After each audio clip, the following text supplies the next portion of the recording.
The president made his case for a responsible course in foreign policy. It is absolutely true that in the 21st century, American isolationism is not an option. But to say that we have an interest in pursuing peace and freedom beyond our borders is not to say that every problem has a military solution. The president is rejecting the extremes in the Republican Party. From the isolationism of Rand Paul to the saber-rattling of, among others, Marco Rubio. What people need to ask these would-be commanders-in-chief is, what happens when a candidate's politics are confronted by real life-or-death situations? Are we really going to retreat from the world? No. But can we use the military to solve every situation? Of course not. Sadly, these are unrealistic and irresponsible extremes that are the normal of presidential politics. In the Crossfire tonight, Ted Strickland and Dr. Ben Carson. Dr. Carson, I want to come back to you.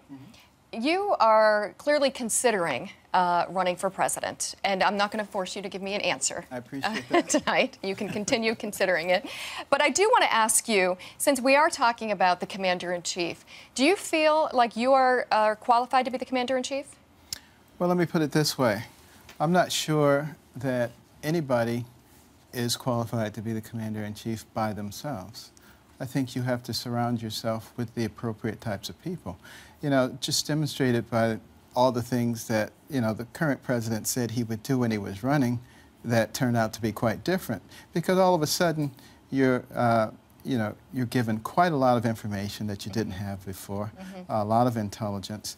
Those are important. I think you have to have various principles. For instance, you have to really have the back of our troops.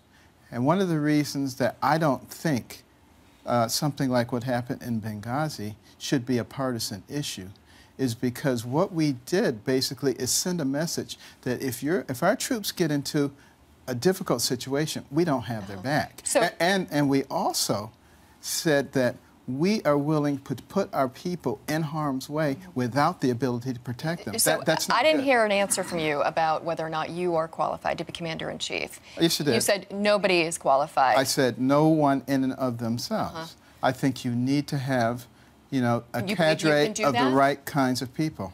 And you believe you can do that? I'm not saying that I'm even running for president, so I'm not sure that I really want to go there, quite frankly.